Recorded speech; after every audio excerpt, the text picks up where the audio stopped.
Hey, well, I literally saw yesterday Zoran Mamdani and Trump in the same room in the White House yesterday, laughing, having a good time, making jokes. Now, I want to say this to you. If that right there doesn't illustrate to you that this entire political system is, again, I hate to annoy you, but it's all a kabuki dance. It's all an act. It is all a stage, right? As Shakespeare would say, the world is a stage. Well, if that right there doesn't show you what bullshit this all is, I don't know what will wake you up from your stupor. And I don't think I made a video about this, but I used to say this when Mamdani was running. I said, of course they're going to make Mamdani win. He has been chosen to win. And here's why. If Trump was truly about conservatism and all this bullshit, right? He would have done everything in his power to prop up Curtis Sliwa, whatever, who's Curtis? I know who Curtis Sliwa is.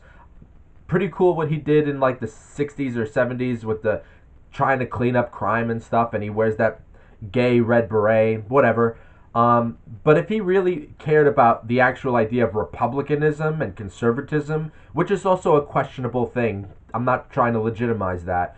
But if Trump truly was about that, he would have done everything in his power to have Sliwa win. Uh, but what did he do? What did Trump do? Well, when Mandani, whatever, was first running, Trump was threatening him. Trump was saying, well, if Mamdani wins, I'll do this with New York. I'll do that with New York. And I saw immediately what Trump was doing from day one with that. Trump was building up Mamdani.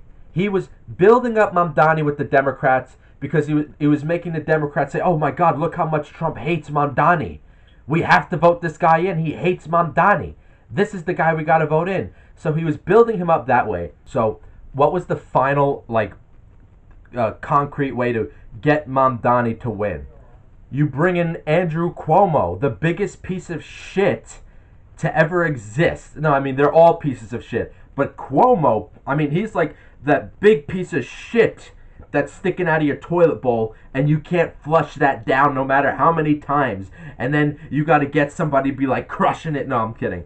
But like listen, so you get the worst guy that everyone in New York hates, like Cuomo, and you insert him.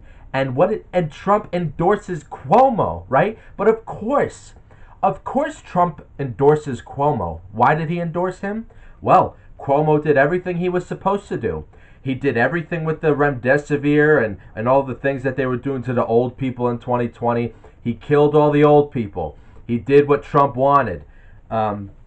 So he was loyal to the orders and the killing and the horrible things that he did in 2020 to everybody. So of course Trump is going to endorse a son of a bitch like Cuomo. So that is how you get Mamdani in. You completely make Curtis Sliwa into a joke, which he kind of is, and you don't do anything because Let's be honest, these people have all the power in the world. If they wanted someone like Sliwa to win, they could easily have done that, right? They could make him win. But no, they get rid of the actual possibility of there being an opposite, an opponent to it. So, Trump got Zandani to win, and he wanted him to win. Now, before yesterday, I would understand why anybody would tell me, like, I don't know, G, that's kind of out there a little bit. I don't see why Trump would want a socialist communist to win in New York. It doesn't make any sense. Until yesterday, I mean, did you not see them? They were like two best friends in the office. And oh, if you watch your Boomer Newsmax or Fox News, they'll paint it as, oh, the alpha Trump took over the room, and the beta soy boy Mamdani, he was like he was so soy that he had to bend over and his butthole opened automatically for Trump's alpha orange cock. No, that's ridiculous. It's all an act. They're all working together in tandem. Trump wanted Zandani in, and that's it. It's as simple as that. And if you don't realize that politics is a theater, a kabuki dance at this point, you are in trouble. You, my friend, are the Skull Kid. What's the Skull Kid? You're like the little elf in Zelda who wanders into the Forbidden Forest, and you don't find your way back. And guess what happens to you? You never come back as the elf. You transform into the Skull Kid, forever lost for eternity with the fairies. You're fucked, okay? Unless you find Majora's Mask and you destroy the world with the moon, you're just gonna be a Skull Kid lost in the woods forever and ever. No one will ever save you from your fucking stupidity. Thanks for listening.